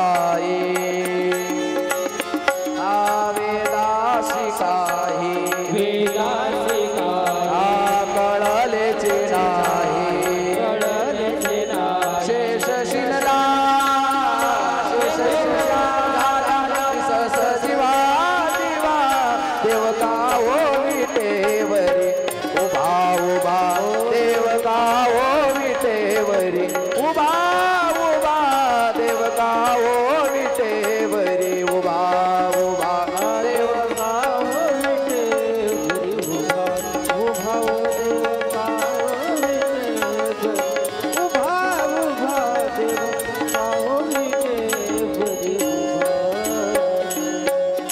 भगवान परमात्मा किती मोठा आहे सांगितलं. शेष शिनला झाल्या द्विसहस्र जिव्हा. म्हणून आपण साप पाहिलाय का कोणी? साप पाहिलाय ना? सापाला किती जिव्हा असतात? जिव्हा किती? सापाला किती जिव्हा असतात? 2 असतात ना? 2. का बरं 2 जिव्हा झाल्या? आपल्याला एकच आहे. इथं कोणी पाहिली नसेल तर काय करा, एखाद्या वेळेस साप निघाला ना त्याला धरायचं, त्याचं तोंड असं करून पाहायचं किती जिव्हा आहेत, मग दिसेल ना किती जिव्हा आहेत. सापाच्या तोंडामध्ये 2 जिव्हा आहेत. त्याचं कारण असे, ज्या वेळेस हा शेष भगवान त्या ठिकाणी भगवान परमात्म्याचं वर्णन करू लागला आणि वर्णन करत असताना वर्णन करता करता करता शिनून गेला, भागला, थकला, परंतु भगवान परमात्म्याचं वर्णन संपलं नाही. वर्णन करता करता त्याच्या एका जिव्हेच्या 2 जिव्हा झाल्या तरी सुद्धा भगवंताचं वर्णन संपलं नाही. याला भगवान परमात्मा म्हणतात. आणि अशा भगवान परमात्म्याच्या विराट स्वरूपाचं वर्णन करतात. श्रीमद भगवद्गीतेचा 11वा अध्याय, या 11व्या अध्यायामध्ये भगवान परमात्म्याच्या विराट स्वरूपाचं वर्णन केलेलं आहे. भगवान परमात्मा किती मोठा आहे. आपण कितीही भगवंताचं वर्णन केलं तरी वर्णन संपणार नाही. एवढा मोठा भगवान परमात्मा आहे. नाथ महाराज वर्णन करतात, अनंत ब्रह्मांडे उदरी हरी हा बालक नंदा घरी. ज्याच्या उदरामध्ये, म्हणजे उदर म्हणजे काय? पोट. पोट ज्याच्या पोटामध्ये अनेक ब्रह्मांड आहेत, अनंत ब्रह्मांड ज्याच्या पोटामध्ये, तो भगवान परमात्मा काही लहान आहे का महाराज? म्हणून आपण कशाने मोजायला गेलो तर त्याचं माप होईल, मोजता येणार नाही. परंतु एवढा मोठा भगवान परमात्मा असून सुद्धा भक्तासाठी अनेक अवतार घेतो. शुकदेवजी त्या ठिकाणी परीक्षितीला सांगतात, ऐक परीक्षिती, भगवान परमात्म्याच्या रूपाचं वर्णन करायला गेलो तर आपल्याच्यानं वर्णन होणार नाही. एवढा मोठा भगवान परमात्मा आहे. परीक्षितीने विचारलं, महाराज भगवंताच्या रूपाचं वर्णन करता येणार नाही, भगवान परमात्म्याच्या विराट स्वरूपाचं वर्णन आपल्याच्यानं होणार नाही, खरंय. मग तो एवढा मोठा भगवान परमात्मा जर आपल्याला प्राप्त करून घ्यायचा असेल तर काय करावं लागेल? सांगितलं, काही नाही. भगवान परमात्मा कलियुगामध्ये फक्त एका साधनाने मोजला जातो, त्याला भक्ती म्हणतात. भक्तीची या मापे मोजितो अनंता, इतराने तत्वता न मोजवी. इतराने तो मोजू शकत नाही, फक्त भक्तीने मोजू शकतो. म्हणून भक्ती तशी असली पाहिजे. कशी भक्ती असली पाहिजे? चला रामायणामध्ये तुम्हाला घेऊन जातो. शबरीचा प्रसंग आपल्याला सगळ्यांना माहिती आहे. शबरीने किती भक्ती केली, भगवान परमात्मा प्राप्त व्हावेत म्हणून, आश्रमामध्ये यावेत म्हणून कितीतरी दिवस साधना शबरीने केली.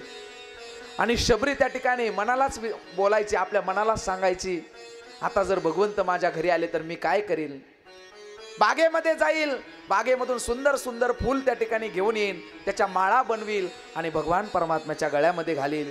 एवढंच नाही, ताट घेईन, भगवान परमात्म्याला ओवळण्यासाठी त्याच्यामध्ये चंदन घेईन, भगवान परमात्म्याला चंदनाचा तिलक करील आणि भगवान परमात्म्याचं दर्शन घेईन. शबरीची मनामधली भावना आहे, मनामध्ये भावना आहे शबरीच्या. एके दिवशी काय झालं, समोर शबरीच्या त्या कुटियाच्या समोर एक वृक्ष आहे आणि त्या वृक्षावरती एक कावळा येऊन बसला. कावळा येऊन बसला आणि शबरी त्या कावळ्याकडे एकटक पाहू लागली आणि कावळ्याला बोलू लागली, हे कावळ्या, सांग ना माझा भगवान कधी येईल, मला कधी भेट देईल? कावळा सांगतोय का? बोला ना. असं सांगितलं जातं की सगळ्या पक्ष्यांमध्ये धूर्त पक्षी जर कोणता असेल तर कावळा आहे. बरं, कावळ्याला डोळे किती? एकच डोळा आहे. पण एक डोळ्याने कावळा एवढा धूर्त महाराज, थोडी जरी कशाची चावू लागली की लगेच उडून जातो. मग एवढा धूर्त पक्षी.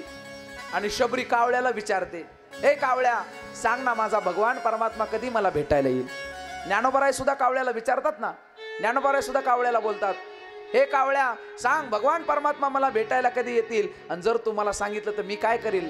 उड उड रे कावू, तुझे सोन्याने मडविल पाहू, पाहुनी पंढरी रावू घरा येते.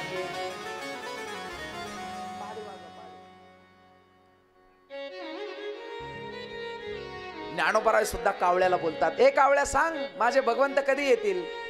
तसं शबरी सुद्धा बोलू लागले, हे कावळ्या, माझा भगवान कधी येईल भेटायला मला सांग ना. शबरीचे उद्गार आहेत. शबरी बोलू लागली, बोल बोल कागा मेरे राम कब आएगा.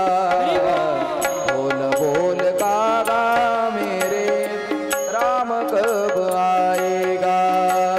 बोल कागा मेरे राम कब आएगा. बोल कागा मेरे राम कब आएगा. बोल कागा मेरे राम कब आएगा. बोल कागा मेरे राम कब आएगा. कागा मेरे राम कब आएगा. बोल कागा मेरे राम कब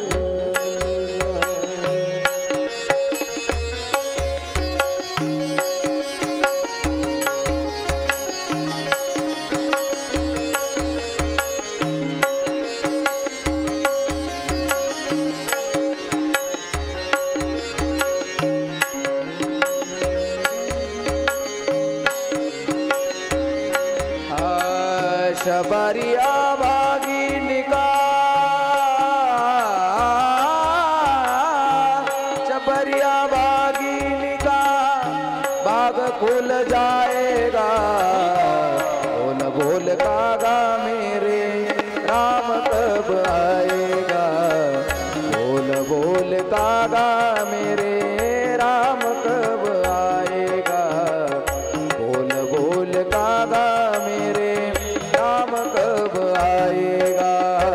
बोल बोल कागा मेरे राम कब आएगा. कागा मेरे राम कब आएगा. बोल कागा मेरे राम कब आएगा.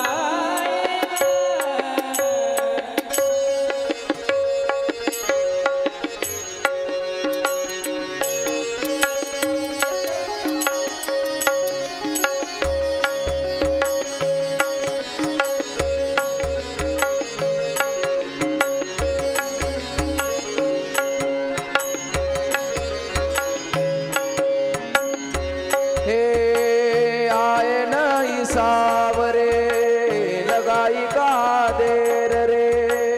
आए नहीं सावरे लगाई काहे. हे चुन चुन के रखे मैंने टोपली में बेर रे. चुन के रखे मैंने टोपली में. ओ बली बली जाऊंगी जब राम मेरे आएंगे. बली बली जाऊंगी राम मेरे जाएंगे. दुनिया की झोपड़ी के आग खुल जाएंगे. बोल बोल कागा मेरे राम कब आएंगे. बोल बोल कागा मेरे राम कब आएंगे. बोल बोल कागा मेरे राम कब आएंगे. शबरी के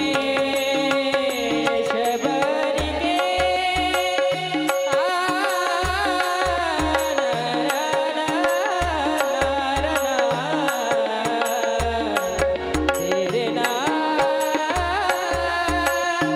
शबरी के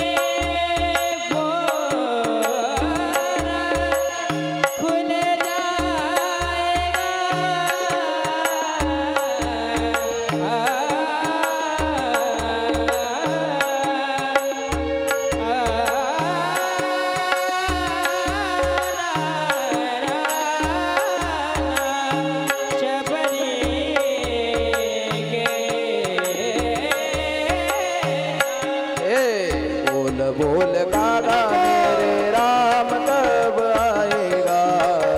बोल बोल कागा मेरे राम कब आएगा. राम कब आएगा.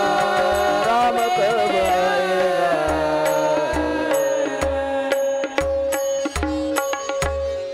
शबरीची भक्ती. शबरी कावळ्याला विचारू लागली, सांगा माझा भगवंत कधी येईल. खरं सांगा, कावळा सांगत असतो का? सांगत नसतो. याला म्हणायचं भक्ती. आणि किती मोठा भगवान परमात्मा आहे, एवढा मोठा विराट स्वरूप त्या भगवंताचं आहे, तरी सुद्धा तो भगवान परमात्मा भक्तीनं प्राप्त होतो. शुकदेवजी परीक्षिती राजाला सांगू लागले आणि परीक्षितीला आनंद झाला. परीक्षिती म्हणू लागला, महाराज मी आता हे भागवत ऐकणार आहे 7 दिवस. ऐकल्याच्या नंतर माझा उद्धार होईल ना? शुकदेवजी म्हणू लागले, राजा अरे तुझ्या उद्धारासाठी तर ही भागवत कथा चाललेली आहे. म्हणून भागवत कथा हे टेम्परवारी नाही. ऐकायचं म्हणून ऐकायचं, मोकळा वेळ आहे म्हणून ऐकायचं, कसंही बसायचं, कसंही ऐकायचं, घबळ्यावानी बसायचं, याने त्या ठिकाणी उद्धार होणार नाही. भागवत हे उद्धाराचं साधन आहे. म्हणून उद्धार व्हावा असं वाटत असेल तर सर्वांगाचे कान करून आपण हे भागवत ऐकलं पाहिजे. उद्धार झाल्याशिवाय राहणार नाही. म्हणून परीक्षिती राजा शुकदेवजी महाराजांच्या समोर बसून एक एक प्रश्न करू लागला आणि भागवत ऐकू लागला. परीक्षितीनं पुन्हा एक महाराजांना त्या ठिकाणी प्रश्न विचारलाय. प्रश्न विचारल्याच्या नंतर सांगितलंय, या जगाची सृष्टीची निर्मिती जे भगवान परमात्म्याने केलेली आहे, ही कशा पद्धतीने केली? भगवान परमात्मा तर एकटाच आहे. भगवान परमात्मा तेव्हाही होता ज्या वेळेस हे जग नव्हतं, आणि भगवान परमात्मा तेव्हाही राहणार आहे ज्या वेळेस हे जग संपणार आहे. तेव्हा सुद्धा भगवान परमात्मा राहणार आहे. मग त्या भगवान परमात्म्याने हे सृष्टीची निर्मिती का केली, कशासाठी केली, कोणापासून सृष्टीची निर्मिती केली ते आम्हाला तुम्ही सांगा. आणि मग सृष्टीची निर्मिती कशा पद्धतीने झाली शुकदेवजी महाराज सांगू लागले. भगवान परमात्मा एके दिवशी क्षीरसागरावरती निवांत बसलेले आहेत. निवांत त्या ठिकाणी बसलेले आहेत, मनामध्ये विचार करतात, एकटाच मी किती दिवस राहणार, माझं वर्णन करणारं, माझं भजन करणारं कोणीतरी पाहिजे, म्हणून जगाची निर्मिती करायची. आणि अशा विचारामध्ये असतानाच भगवान परमात्म्याच्या नाभीमधून एक कमळाचं पुष्प त्या ठिकाणी उमललं. आणि उमलल्याच्या नंतर त्या कमळाच्या पुष्पामध्ये भगवान ब्रह्मदेवाचा जन्म झाला. ब्रह्मदेव त्या कमळामध्ये प्रगट झाले. प्रगट झाल्याच्या नंतर ब्रह्मदेवाने इकडं तिकडं पाहिलं, आणि इकडं तिकडं पाहिलं, कोणी दिसत नाही, कोणी कुठं दिसत नाही. मग मी निर्माण कोणापासून झालो? ब्रह्मदेवाने त्या ठिकाणी शोध घ्यायचा ठरवला. ब्रह्मदेव म्हणले, ज्या कमळावरती मी बसलेलो आहे ते कमळ कुठून निघालं हे पाहावं. म्हणून ब्रह्मदेवाने त्या कमळाच्या खाली उतरले, त्या देठाला धरून खाली उतरू लागले.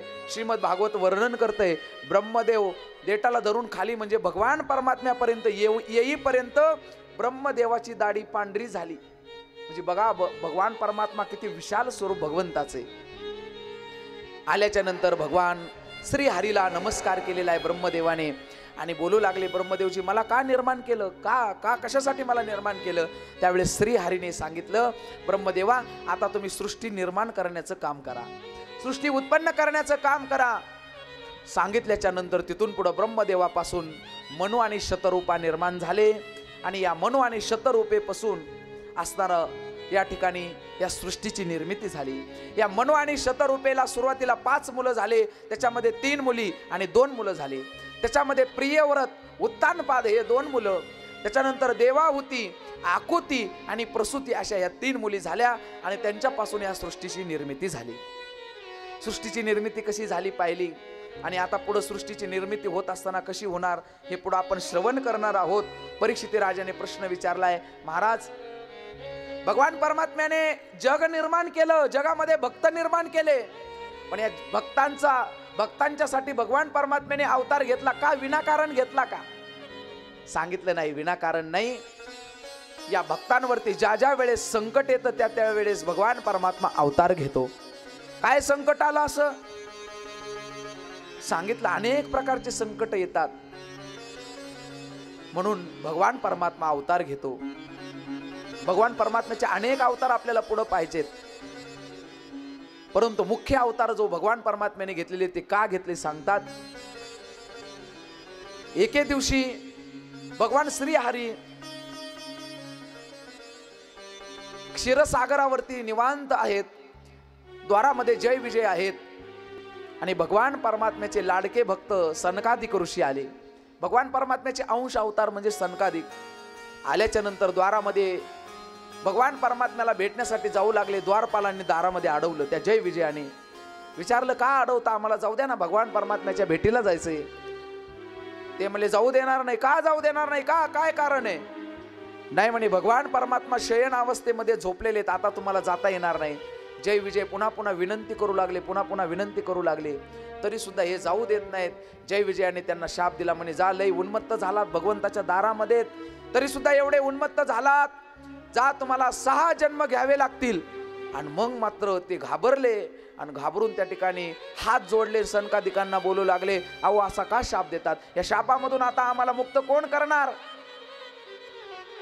सनकादिकांना शरण आल्याच्या नंतर सनकादिकांनी सांगितलं, तुम्ही जर भगवंताची भक्ती केली तर तुम्हाला 6 जन्म घ्यावे लागतील, आणि जर तुम्ही भगवान परमात्म्याच्या विरुद्ध वागलात तर 3 जन्मामध्ये तुमचा उद्धार होईल, आणि तुमचा उद्धार करण्यासाठी साक्षात भगवान परमात्मा येईल. म्हणून ते जय विजय पहिल्या अवतारामध्ये हिरण्यकश्यपू हिरण्याक्ष झाले, दुसऱ्या अवतारामध्ये रावण कुंभकर्ण झाले, आणि तिसऱ्या अवतारामध्ये वक्रदंत आणि शिशुपाळ झाले. भगवान परमात्म्याने त्यांचा उद्धार करण्यासाठी अवतार घेतले. पहिल्या अवतारामध्ये हिरण्यकश्यपू हिरण्याक्षाच्या उद्धारासाठी भगवंताने 2 अवतार घेतले. पहिला अवतार घेतला नरसिंह आणि दुसरा अवतार घेतला वराह. त्याच्यानंतर रावण कुंभकर्णाच्या उद्धारासाठी भगवान परमात्म्याने राम अवतार घेतला, आणि शिशुपाळ वक्रदंत यांच्या उद्धारासाठी भगवान परमात्म्याने कृष्ण अवतार घेतला. अशा पद्धतीने भगवान परमात्मा भक्तासाठी येत असतो. पण भक्त तसे लागतात, जय विजयासारखे सनकादिकांसारखे भक्त लागतात. सनकादिकांनी काय केलं महाराज, तुकोबराय वर्णन करतात, श्रवणे कीर्तने झाले ते पावन, सनकादिक जाण परम भक्त. काय केलं, काय नाही महाराज, हे 4 जण भावंड होते ना, हे 4 जण भावंड, त्याच्यामधले 3 समोर बसायचे, एक सिंहासनावरती बसायचा, 1 जणाने कथा भगवंताची कथा सांगायची, खाली बसलेल्या 3घांनी कथा ऐकायची. त्या वर बसलेल्याला सांगण्याचा कंटाळा आला की त्याने खाली बसायचं, दुसऱ्याने वर येऊन बसायचं. म्हणजे त्यांनी फक्त श्रवण आणि कीर्तन, भगवंताचं भजन केलं आणि भगवंताची कीर्ती कानाने श्रवण केली, म्हणून भगवान परमात्म्याला प्रिय झाले. या जय विजयांचा एक प्रसिद्ध मंत्र आहे बघा. या प्रसिद्ध मंत्राचा जर आपण जप केला तर भगवान परमात्मा आपल्याला लवकर प्रसन्न होतो. म्हणून आपण सगळ्यांनी मोठ्या प्रेमाने एकदा म्हणायचं, 2 मिनिटं भजन करायचे. या जय विजयांचा मंत्र सगळ्यांनी म्हणायचा जोरात. हरी शरणम हरी शरणम हरी शरणम हरी शरणम.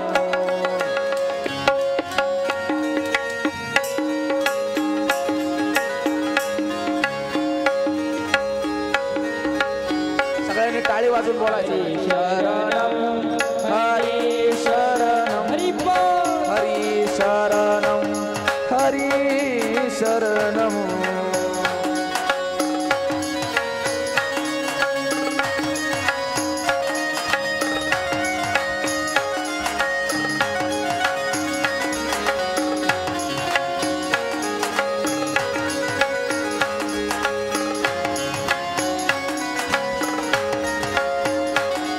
हरे शरणम हरे शरणम हरे शरणम हरी शरणम हरे शरणम. सर्वांनी बोलायचं, सर्वांनी. हरे शरणम हरे शरणम हरी शरणम हरी शरणम हरी शरणम हरी शरणम. हरे शरणम हरे शरणम हरे शरणम हरे शरणम. हो हरी शरणम हरी शरणम. जय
शरणं हरि शरणं हरि शरणं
सनकादिकांचा हा मंत्र आहे हरिश शरणम.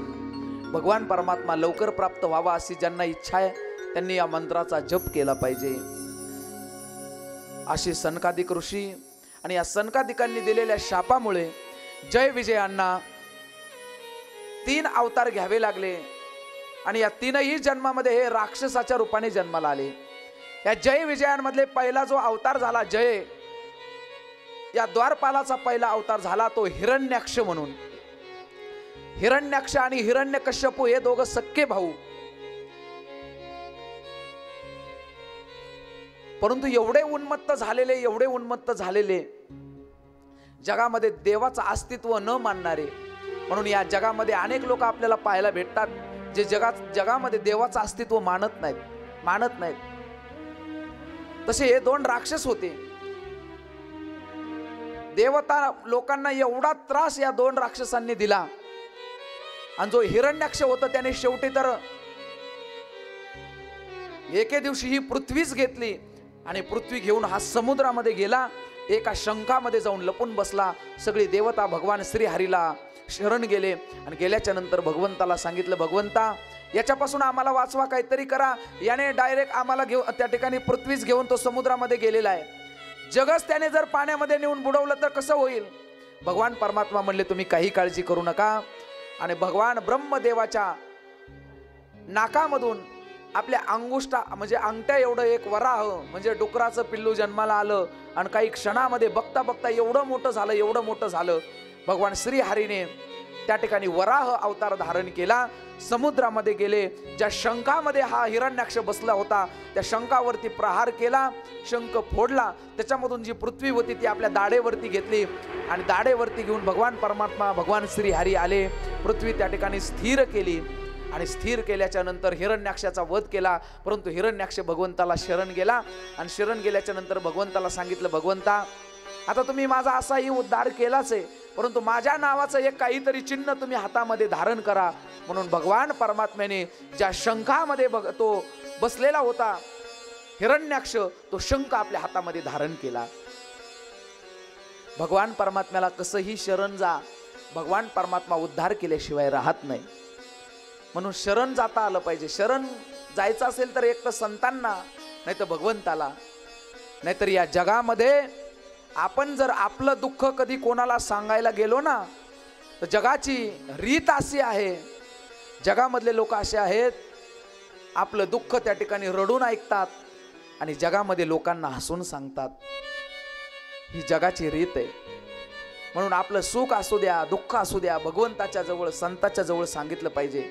आपण कितीही दुःखी असलो तरी आपल्याला त्या दुःखामधून सोडवण्याचं काम हे 2 करत असतात, एक देव आणि एक संत.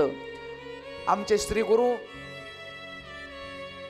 शिंदे माऊली सद्गुरु जोग महाराज वारकरी शिक्षण संस्थेमध्ये आमचे गुरुवर आहेत.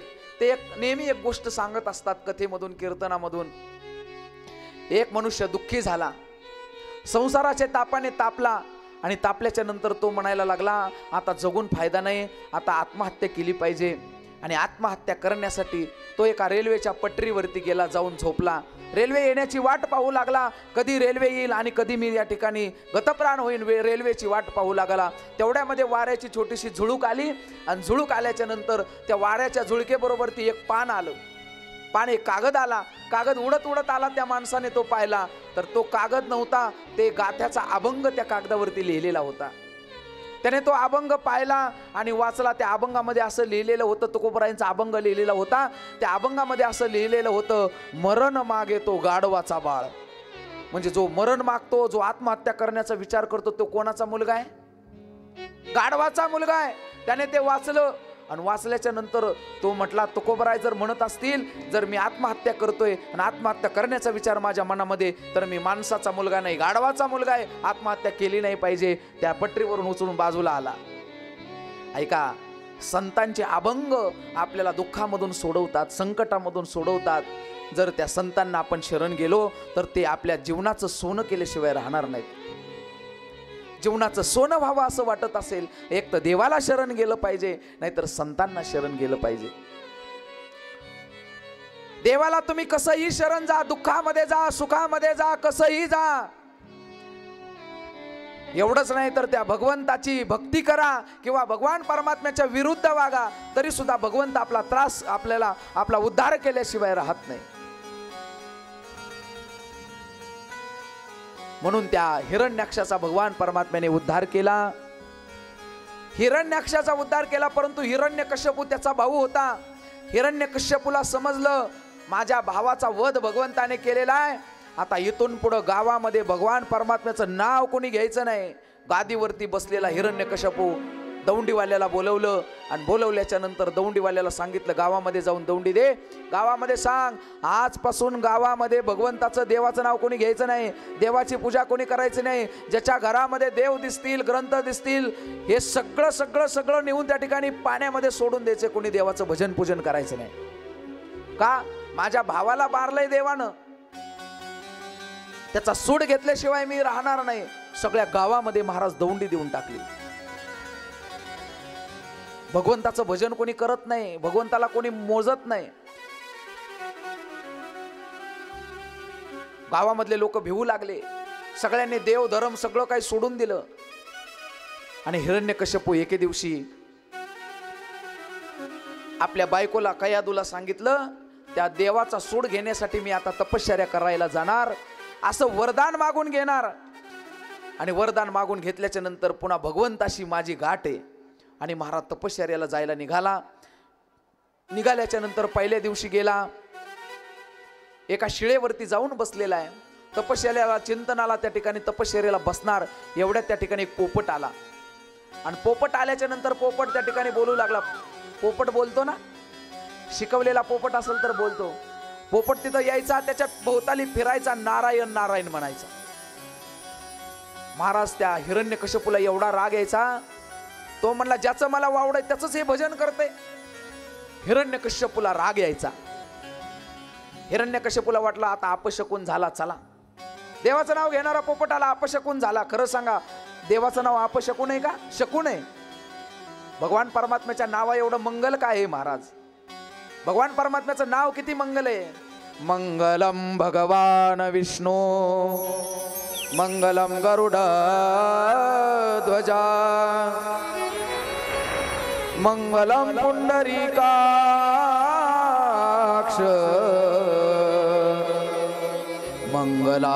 मंगलाय तनो हरी. भगवान परमात्म्याच्या नामा इतकं मंगल जगामध्ये काहीच नाही. ज्ञानोबराय वर्णन करतात ना, जगामध्ये मंगल भगवंताचं नाव आहे. आणि भगवान परमात्म्याचं नाव सगळ्याच्या आधी घेतलं पाहिजे. म्हणून आपण प्रत्येक काम करत असताना सुरुवातीला पहिल्यांदा कोणाचं नाव घेतो? भगवंताचं नाव घेऊन कामाला सुरुवात करतो. ज्ञानोबराय म्हणतात, सकळ मंगळ निधी सकळ मंगळ निधी निधी सकळ मंगळ निधी सकळ मंगळ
परमात्म्याचं नाव मंगलमय.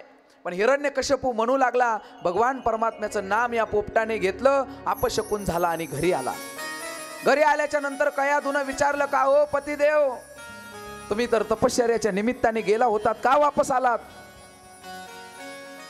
हिरण्यकश्यपू म्हणू लागला, ज्या ठिकाणी मी तपश्चर्याला बसलो त्या ठिकाणी नेहमी एक पोपट यायचा आणि पोपट काय म्हणायचा? नारायण नारायण म्हणायचा. कयादूला एवढा आनंद झाला महाराज.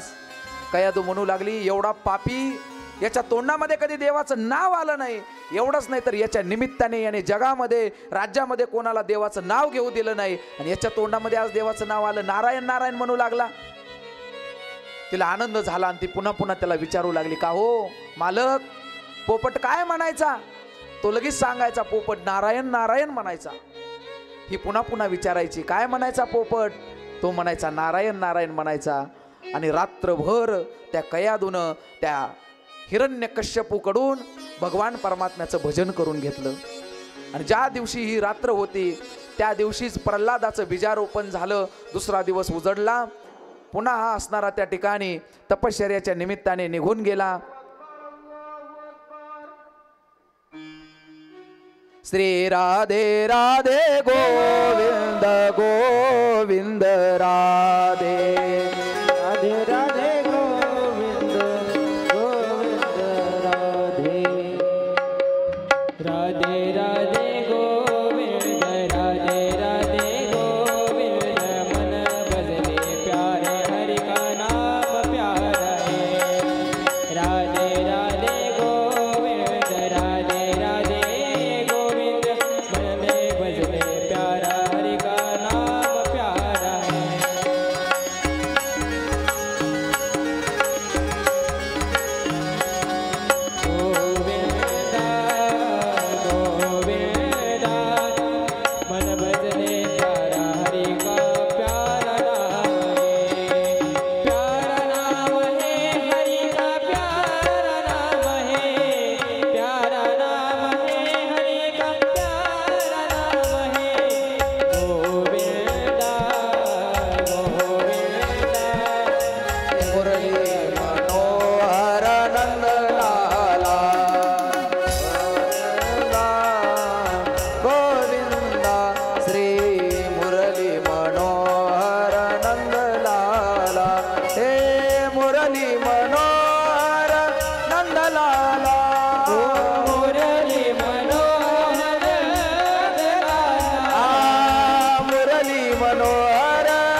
मुरली मनोहर नंदलाला मुरली मनोहर श्री मुरली मनोहर नंदलाला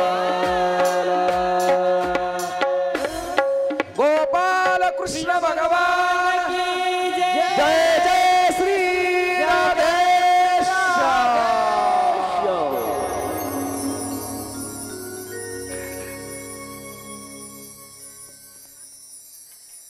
तो हिरण्यकश्यपू आवाज कमी कर. हिरण्यकश्यपू पुन्हा तपश्चर्याच्या निमित्ताने गेला. तपश्चर्याला बसला. अनेक अनेक वर्ष तपश्चर्या केली. इकडे इंद्राला असं वाटू लागलं, या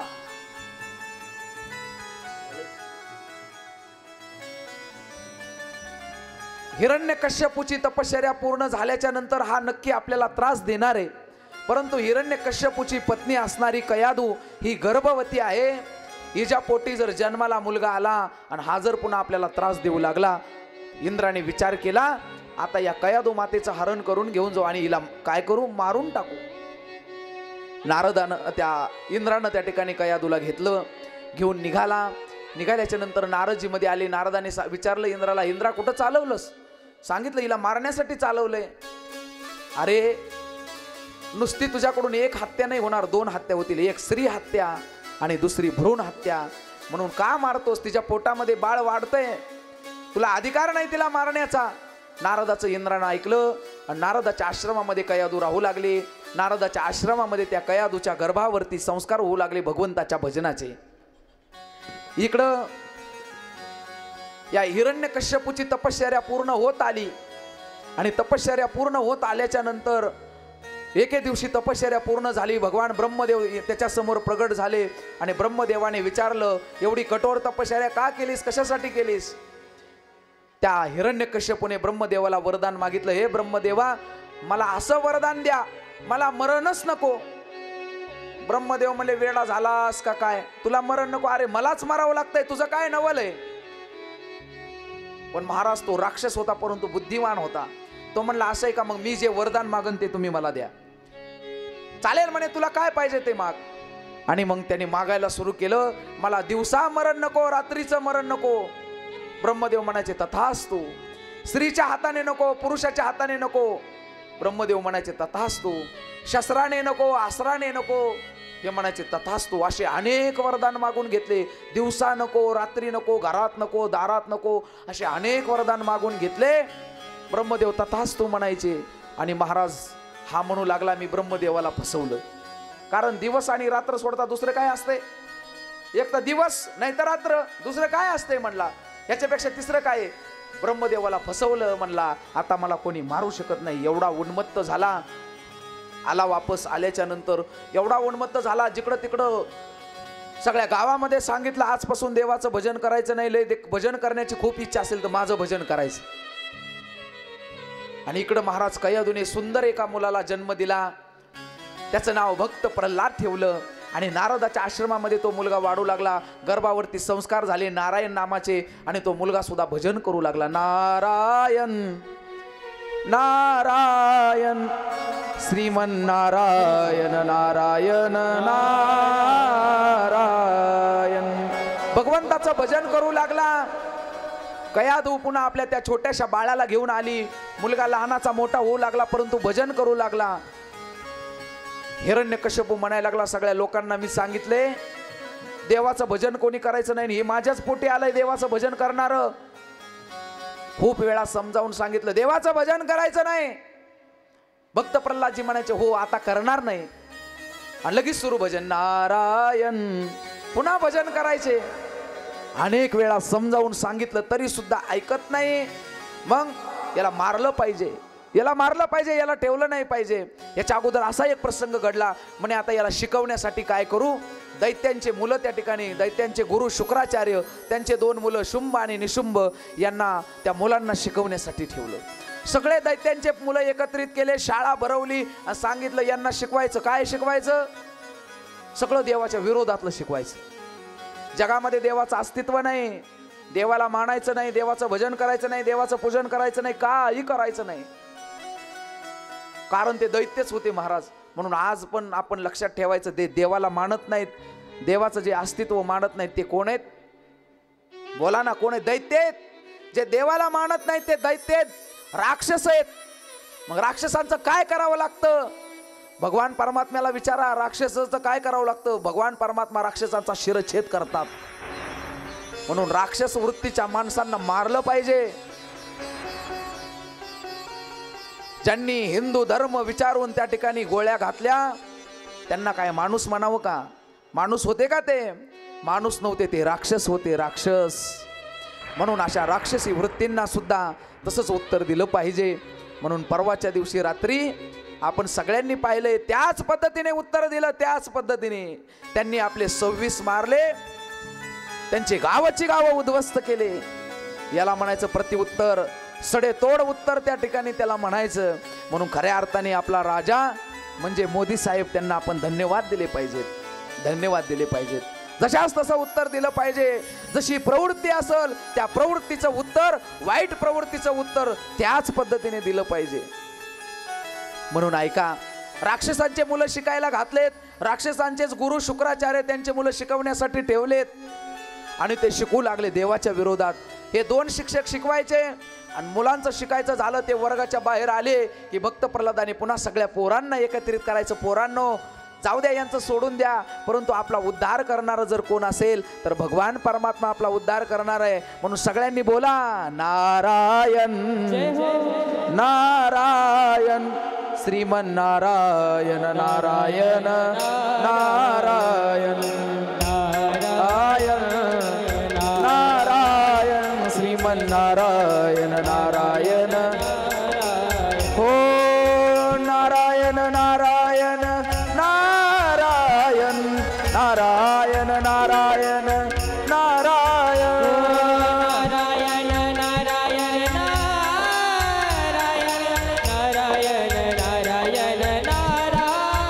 हो नारायण नारायण श्रीमन नारायण नारायण नारायण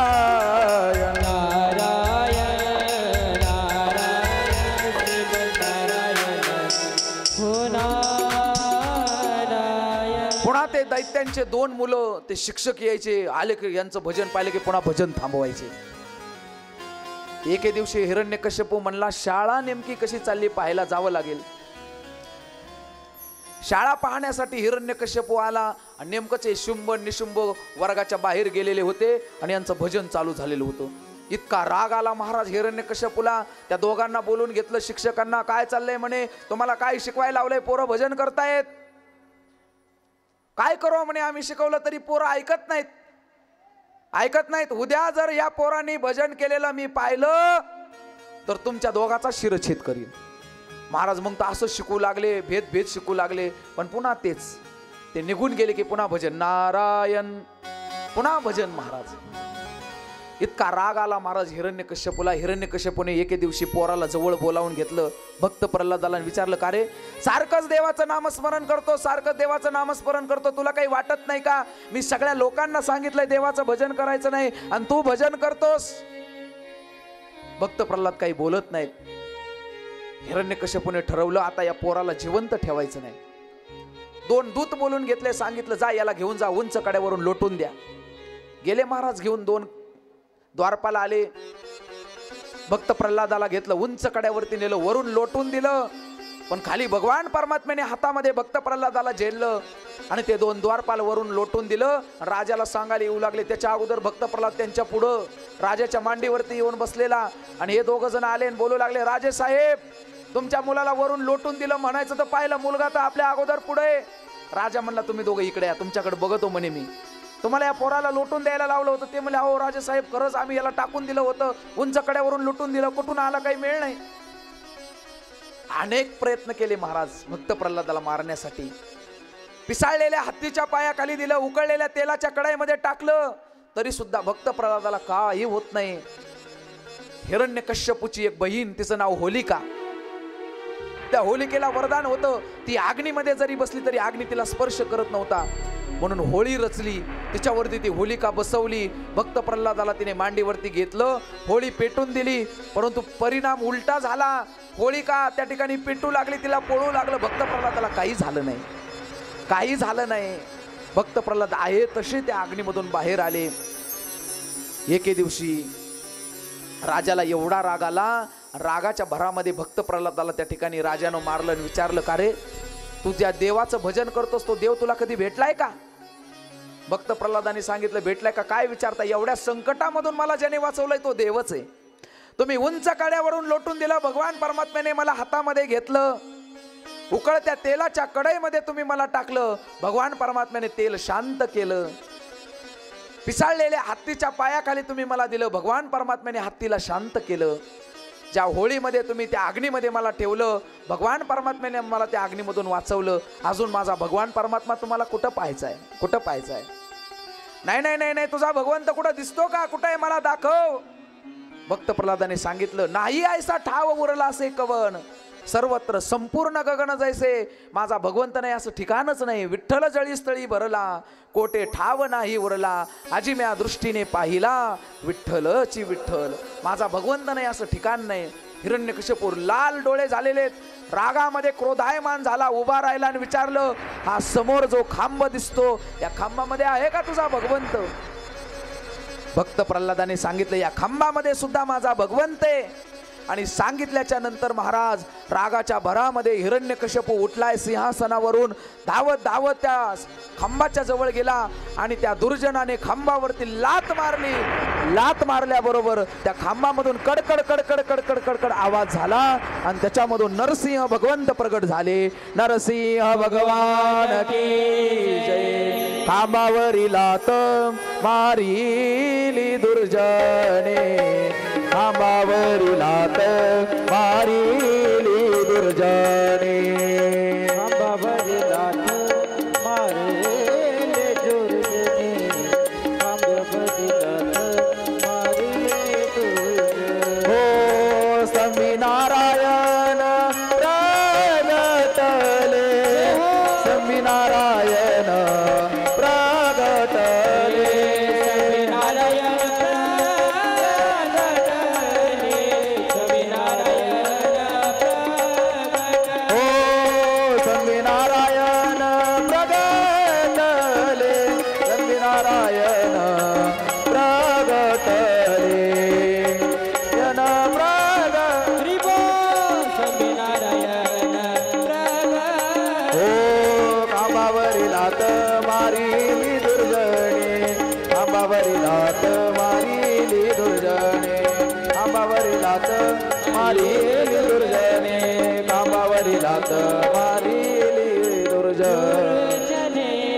खांबामधून कडकड आवाज झाला. भगवान नरसिंह प्रगट झाले आणि प्रगट झाल्याच्या नंतर महाराज ज्या वेळेस नरसिंह भगवंत प्रगट झाले ती वेळ, आता जी वेळ आहे ती वेळ होती. आता दिवस आहे का? दिवस मावळतीला गेलाय. रात्र जवळ आलेली म्हणजे रात्रही नाही दिवसही नाही. आणि उंबऱ्यावरती त्या ठिकाणी नरसिंह भगवंत बसले आणि बसल्याच्या नंतर त्या हिरण्यकश्यपूला आपल्या मांडीवरती घेतलं. सांगितलं होतं शस्त्राने नाही अस्त्राने नाही, आपल्या नखाने त्याचं पोट विदीर्ण केलं. आणि विदीर्ण केल्याच्या नंतर त्याच्या पोटामधून रक्त त्या ठिकाणी पडलं. कुठं? उंबऱ्यावरती. म्हणून तेव्हापासून उंबऱ्यावरती बसत नाहीत. फाडलं त्याला. फाडल्याच्या नंतर त्याच्या पोटामधला एक एक एक एक एक एक कातड आतड बाहेर काढू लागले भगवंत आणि पाहू लागले. भगवंताला विचारलं, का पाहता? का मेलाय तो आता? भगवंत म्हणले, याच्याच पोटामधून असणारा माझा भक्त प्रल्हाद जन्माला आलाय. याच्या पोटामध्ये अजून एखादा भक्त आहे का पाहतोय. पहा भगवान परमात्मा. आणि भगवान परमात्म्याने भक्त प्रल्हादाला जवळ घेतलं, डोक्यावरून हात फिरवला आणि भगवान परमात्मा नरसिंह अवतारामध्ये सिंहाचं मुख आहे आणि भगवान परमात्मा त्या भक्त प्रल्हादाला चाटू लागले. शेवटी भगवान परमात्म्याने भक्त प्रल्हादाला एवढा त्रास झालेला आहे, भक्ताला त्रास झाला म्हणून भगवंत प्रगट झाले. भक्त प्रल्हादाला विचारले, भगवंताने एवढा त्रास तुम्ही सहन केलाय, एवढी माझी भक्ती केली, तुम्हाला काय पाहिजे ते मागा. भक्त प्रल्हाद म्हणले, देवा मला काही नको. भगवान परमात्मा म्हणतात, नाही नाही तुम्हाला मागावं लागेल. त्यावेळेस भक्त प्रल्हाद म्हणतात, देवा तुम्ही देणार आहेत ना? भगवंत म्हणले, तुम्हाला काय पाहिजे ती मी द्यायला तयार आहे, तुम्ही मागा. त्यावेळेस भक्त प्रल्हादाने भगवंताला मागितले, हे देवा मला इथून पुढे पुन्हा कधीच मागण्याची इच्छा होऊ देऊ नको, एवढंच दे. काय मागणी महाराज भक्त प्रल्हादाची? आणि भक्त प्रल्हादाला पुन्हा हिरण्यकश्यपूच्या गादीवरती बसवलं. भगवान परमात्म्याने पहिला अवतार भक्तांसाठी घेतला. जय विजयांच्या शापातून मुक्त करण्यासाठी तो पहिला अवतार हिरण्यकश्यपू आणि हिरण्याक्ष यांच्या उद्धारासाठी भगवंताने घेतला. एक वराह अवतार आणि दुसरा नरसिंह अवतार. अशा पद्धतीने भगवान परमात्म्याने या दोघांचा उद्धार केला. म्हणून आपला सुद्धा उद्धार व्हावा याच्यासाठीच आपण सुद्धा भगवान परमात्म्याला त्या ठिकाणी शरण गेलं पाहिजे. भगवान परमात्मा नक्की आपला उद्धार केल्याशिवाय राहणार नाही. म्हणून आजची ही झालेली कथा या ठिकाणी भगवान परमात्म्याच्या चरणी समर्पित करू. उद्याच्याला सुद्धा कथा आपली अगदी ठरलेल्या वेळेमध्ये बरोबर 3 वाजता होईल. 3 वाजता सगळ्यांनी कथेसाठी हजर राहायचे. आता 5 मिनिटं भजन होईल आणि भजन झाल्याच्या नंतर लगेच आरती होईल. आरतीसाठी तोपर्यंत आरतीची व्यवस्था या ठिकाणी करायची. सगळ्यांनी आता भजनासाठी उभा राहायचंय, मस्त आनंद घ्यायचा आहे. विद्यार्थी मंडळी या सगळे राधे राधे बोलो राधे राधे राधे राधे बोलो राधे राधे वडून राधे राधे हो सगळ्यांनी हा राधे राधे हो सगळ्यांनी टाळी वाजवून राधे बोलो हो राधे राधे राधे राधे हो राधे राधे. गोविंद महाराज या गोविंद महाराज. राधे राधे हो राधे राधे राधे राधे हो राधे राधे राधे राधे राधे राधे श्याम मिलादे राधे राधे राधे राधे कृष्ण मिलादे